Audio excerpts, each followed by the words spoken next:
fans will get to see their favorite time-traveling heroes attempt to save history one more time on the small screen in Timeless, with a 2-hour finale set to air on Thursday, December 20th. The two-part episode is what the cast calls a love letter to fans after bringing the show back twice from cancellation. Although NBC canceled the series after one season, 3 days later, following negotiations with Sony Pictures Television, it was resurrected and a 10-episode second season ordered.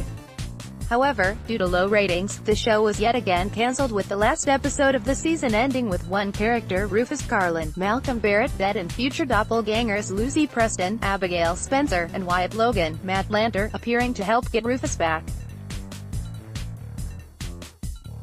With a cliffhanger like that, and no future episodes in sight, fans took to social media to organize campaigns which included 2 helicopters to fly over San Diego Comic-Con with a banner to bring back the show and a billboard in New York City to display their affections.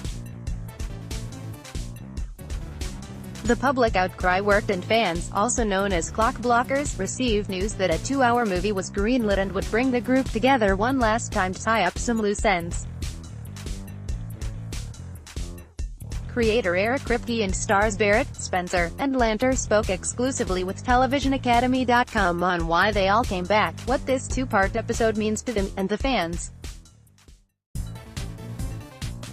After everything you guys have been through with cancellations and renewals, what made you come back to portray your characters one more time? Abigail: it was a pleasure. I felt so honored. I mean, we cheated death twice. It has changed me. I feel responsible for the fans and I feel their active presence.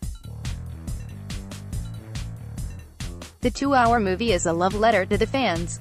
Everyone came back, no one had to. But everyone chose to come back to do it for the fans. I also wanted to finish out that arc. It was such a joy to play Lucy.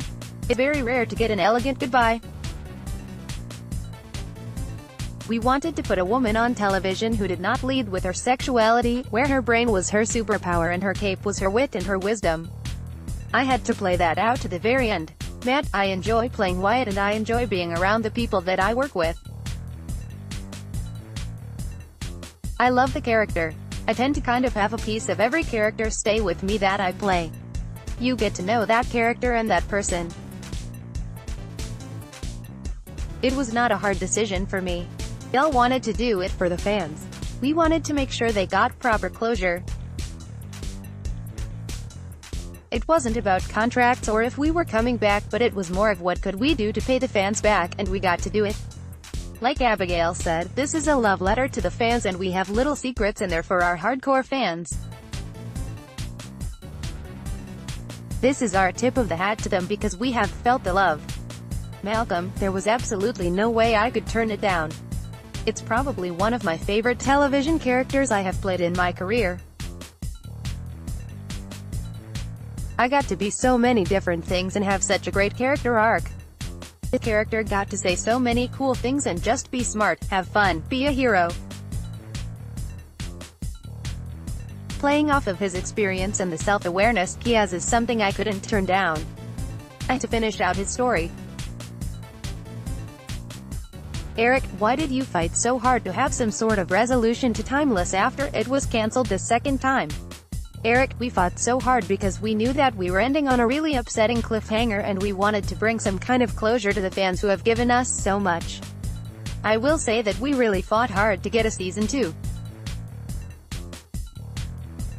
I will say that the movie there was haggling back and forth between NBC and Sony, but from the beginning, everyone was enthusiastic about the idea for this reason.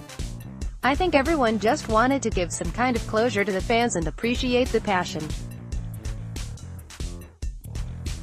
With social media being such an influencing force in bringing the show back, how do you absorb that? Eric: I think probably the main reason Timeless has been resurrected as often as it has is because of social media. I think what social media is remarkably good at least in terms of fandom, is drawing them together, quickly and easily so that they can speak with a much louder voice than they ever had before. So I think in terms of organizing and sending out airplanes above Comic-Con and just communicating to NBC and Sony how passionate they are about the show is something that just couldn't have happened in the early days of Supernatural, for example. I'm just amazed and grateful, and I'm always sort of quietly stunned whenever anyone is passionate about anything I do. It's amazing. It's hard to internalize because to have inspired that much passion in people is so rare, and it's something I don't take lightly. Abigail, there are moments that really hit me. We are all just people and we love what we love. We are all trying to pay our bills. I think it's really just welcoming what I do for a living into the tapestry of my everyday. This is an interaction and an ongoing conversation. To absorb it you can become overwhelmed, so I really just look at it with gratitude.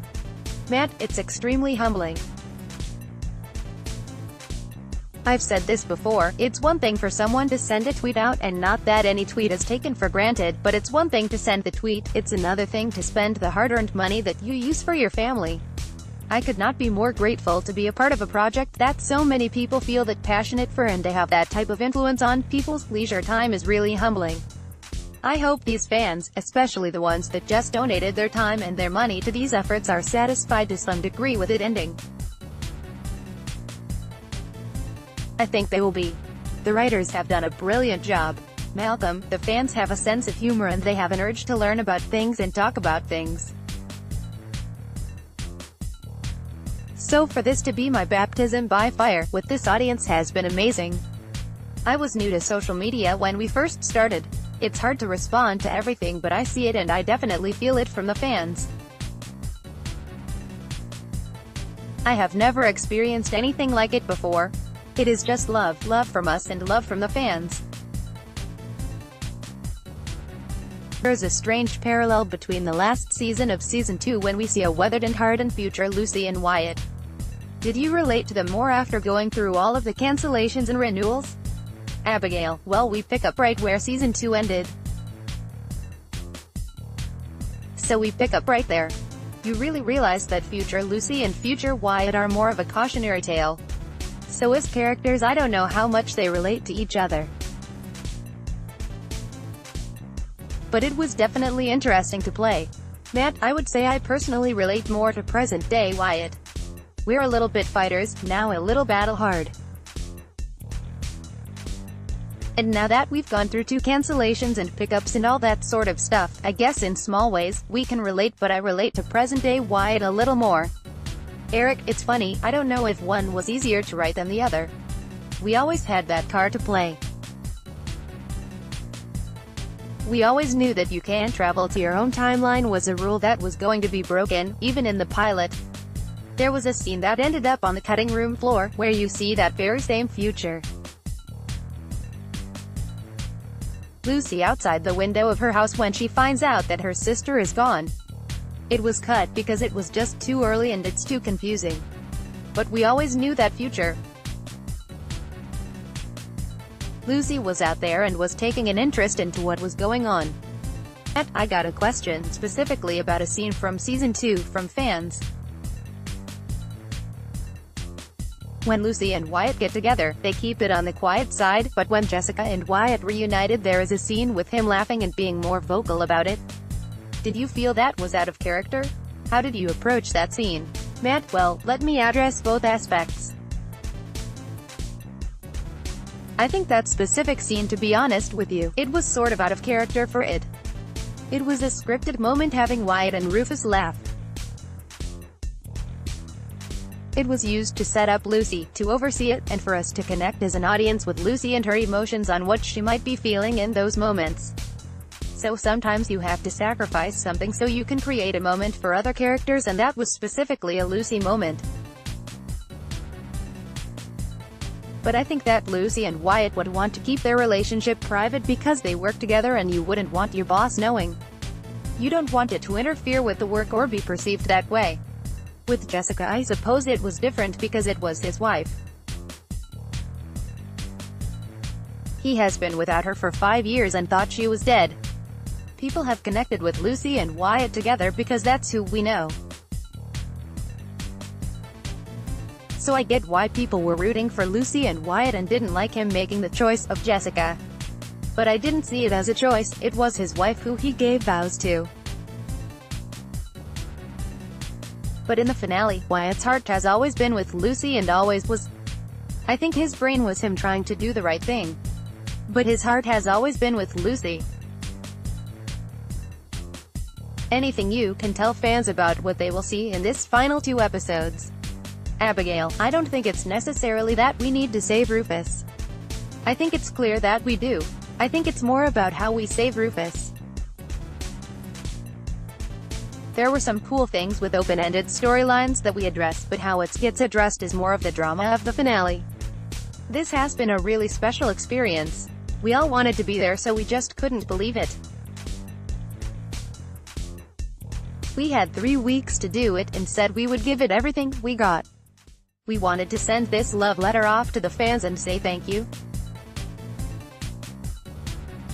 Matt, well, I can say that there are scenes between the future us and present us. We go to 2 different time periods and have more adventures as a team. Like Abigail said, there are a bunch of loose ends we tie up and maybe some new ones we create, but for the most part one just hope fans will be happy with the end result.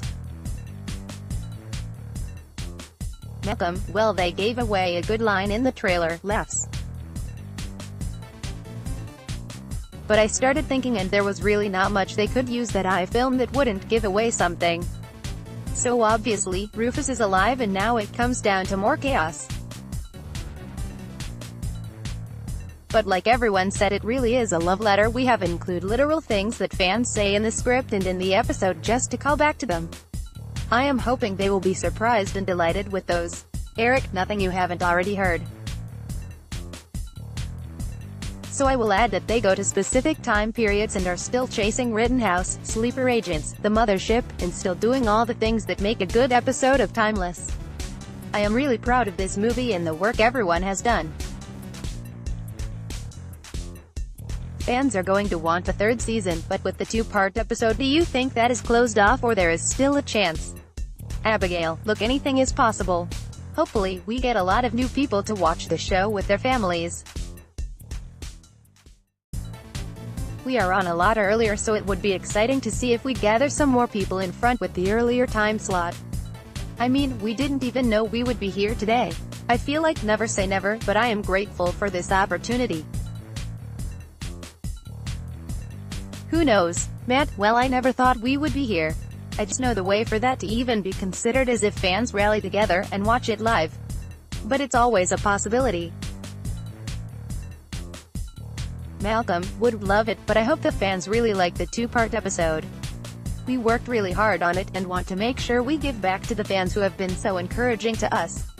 Eric, I want to be realistic. I don't think the odds are great.